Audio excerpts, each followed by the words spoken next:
I'm going to move this up a little bit. Okay, so now we're going to be getting into the West.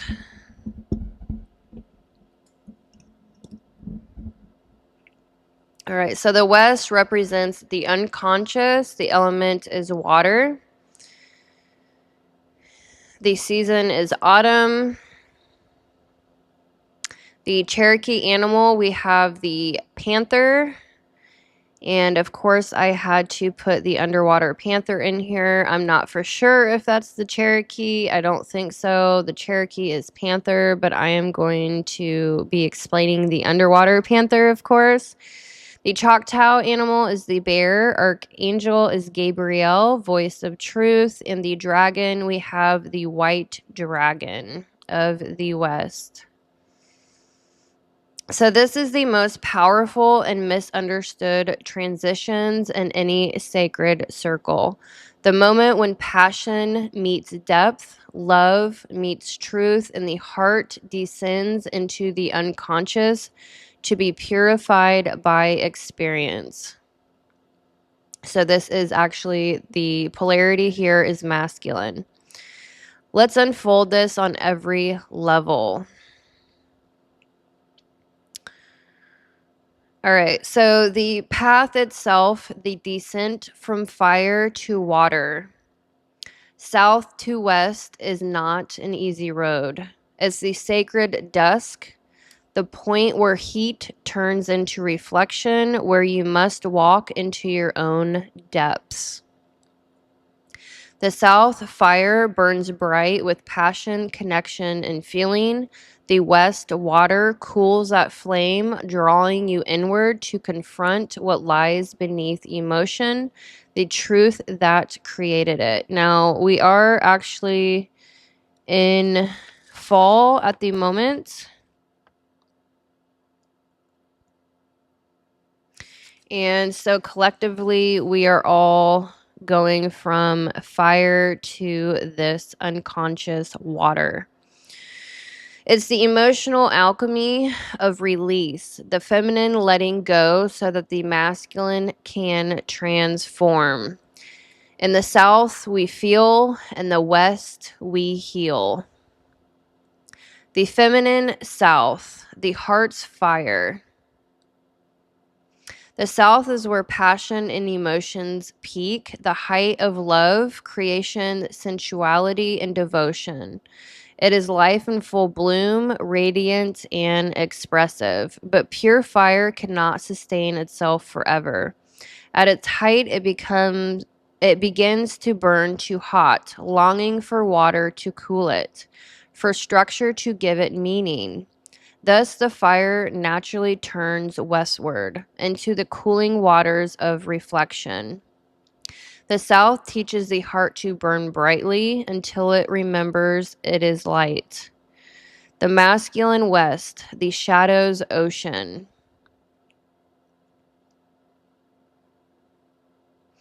While many systems label water as feminine, in this movement it becomes masculine, not in gender, but in function. It penetrates the soul with truth. It receives the fire, contains it, cools it, and transforms it. This is the warrior of depth, the masculine that faces pain directly instead of avoiding it. The conscious descent into shadow to reclaim power and wisdom. In the West, you meet your reflection, not as ideal, but as reality. Here you encounter grief, memory, and endings, and through them you discover the sacred power of release. The West is the father of the waters, who takes the fire of life and tempers it into wisdom. Cherokee and Choctaw teachings. South, fire, life, and heart. In Cherokee and Choctaw cycles, south is the height of life. So I'm going to be bouncing a little bit in between so you can understand the going from the south to the west. So the south is the height of life, fertility, relationships, youth, and community. It is where people gather to celebrate and give thanks. Its energy is warm, open, and expressive, tied to the sun's full power. The west is the water, death, and renewal. West is the path to the ancestors. It is where the sun sets, where souls go to purify and return. The West is not death as an ending, but the masculine initiator of transformation. Thus, when the fire of the South meets the waters of the West, it mirrors the passage from youth to maturity, from passion to depth, from creation to reflection. The South sings a song of life. The West carries its echo into the beyond. So the psychological correspondence. I might actually put this up on the screen.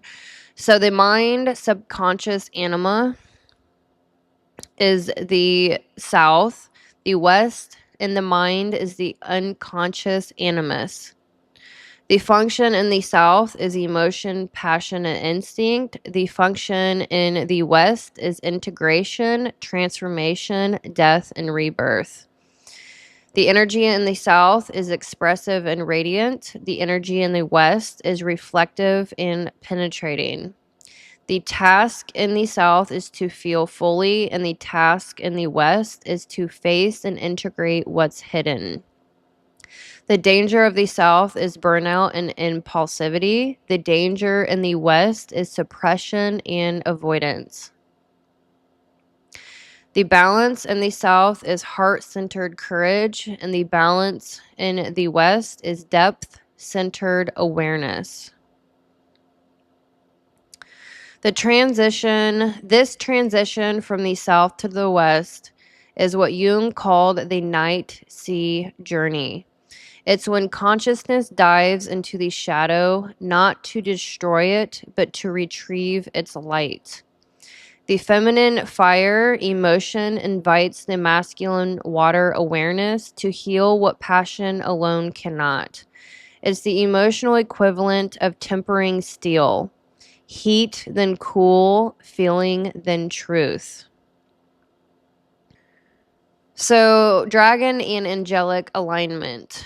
Michael in the South defends the heart's purity. He is love's guardian.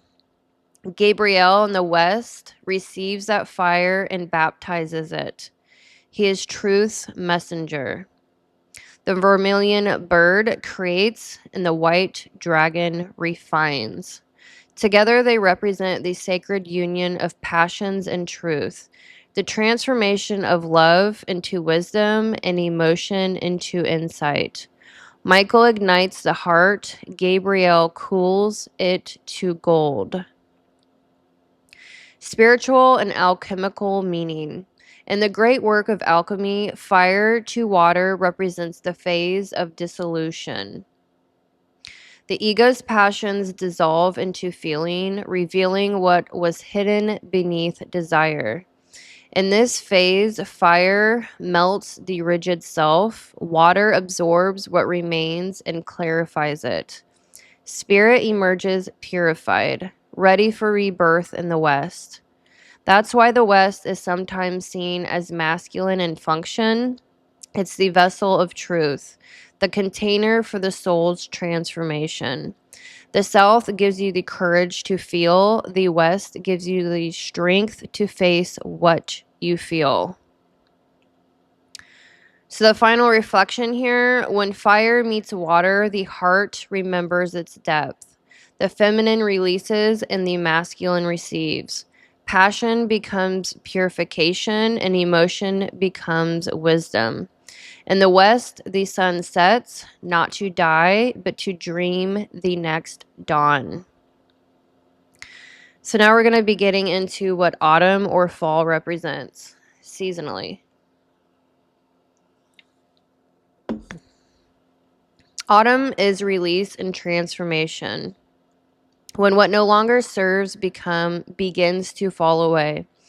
It's the realm of the shadow and the ancestors, where endings become gateways. Here the unconscious reveals its wisdom. The parts we've hidden rise to be seen again, grieved and redeemed. The West invites descent into the inner waters to reclaim what was lost. Psychological meaning: shadow work, ancestral healing, and emotional truth. Spiritual lesson: transformation through surrender, rebirth through honesty. Cherokee and Choctaw teaching: the West is where the sun sets, where the soul meets its past, sheds the old, and walks into renewal. Autumn teaches that endings are medicine. Every loss is a seed of rebirth. Polarity: feminine receptivity tempered by masculine discernment. Water holds the memory of the soul, the emotions we hide and the wisdom we forget. It cleanses, dissolves, and renews. In its depth, we meet our shadow and rediscover compassion. When water stagnates, it breeds fear and nostalgia. When it flows, it heals and transforms. I enter the river of memory and rise renewed. My grief becomes medicine, my reflection light. Psychological aspect: unconscious, instinct, dreams, shadow, and ancestry. Spiritual lesson: surrender, purification through truth.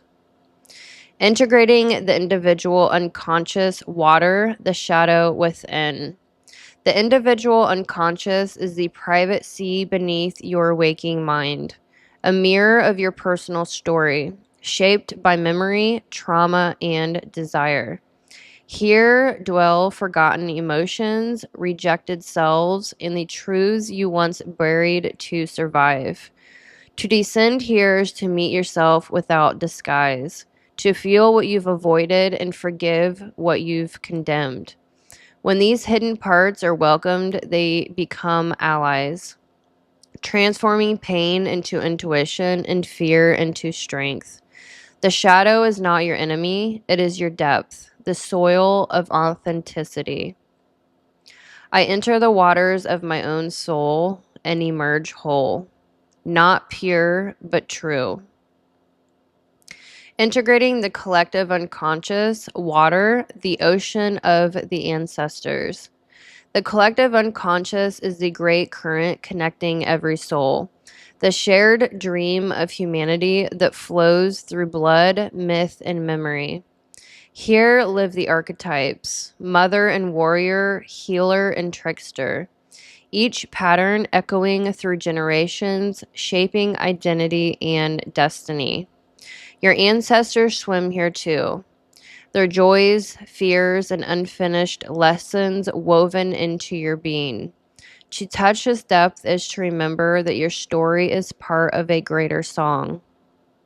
Healing the collective unconscious means releasing inherited wounds, transforming generational pain into purpose. When you bring light to the ancestral depths, you not only free yourself, you heal the lineage. I am the dreamer and the dream, the river of memory flowing back to source. Cherokee teaching: the underwater panther. The underwater panther dwells in deep rivers and sacred lakes. It is both feared and revered, guardian of secrets, keeper of transformation. It rules the unseen realms of power and emotion, where creation and destruction are one. To confront the panther is to face the self beneath all mask. Its medicine is truth through darkness, initiation into courage through surrender. Choctaw teaching: the bear, keeper of medicine. The bear is the healer of the forest. It digs roots and eats herbs, symbolizing the deep wisdom of introspection. When bear hibernates, it teaches the value of stillness, retreat, and self-renewal. To the Choctaw, bear energy brings healing, solitude, and ancestral memory. Together, panther and bear govern transformation. Shadow confronted, emotion purified, and truth reborn as strength. Archangel Gabriel, messenger of water and revelation. Gabriel governs the western waters in the silver trumpet of prophecy. He carries divine messages through dreams, music, and intuition. To the masculine, Gabriel softens rigidity with empathy. To the feminine, he clarifies emotion into purpose. He presides over birth and rebirth, washing away guilt with understanding. His waters whisper, "Speak your truth gently, but do not remain silent." Gabriel, cleanser of hearts, may every word be prayer and every tear baptism. Dragon teaching through the white dragon of the west. The white dragon is the western guardian, the dragon of purity, water, and metal. Its roar cuts through illusion like wind across silver. It rules a process of refinement, turning chaos into order, emotion into clarity. The white dragon's scales are white as lightning. It walks between worlds, cleansing both heaven and earth. Its medicine is detachment without denial, the art of feeling deeply while remaining balanced. Integration of the unconscious water. The unconscious is the hidden ocean, the dream field, the shadow mind, the ancestral memory. Here lie the repressed, the forgotten, the powerful. To integrate water is to make peace with what has been buried, to see that pain and wisdom are twins. Masculine and feminine spectrum. Toxic masculine, emotional repression, intellectual coldness. Toxic feminine, guilt, martyrdom, and self-abandonment. Integrated water, emotional honesty, surrender, forgiveness, and transformation. White dragon of the west, barren panther, teach me to listen to my depths and drink the medicine of my shadow. Let my grief become gratitude, my endings birth new beginnings. At the balance of autumn, I release, cleanse, and transform. Now we are going to the north, which also represents the superego, air, and wisdom.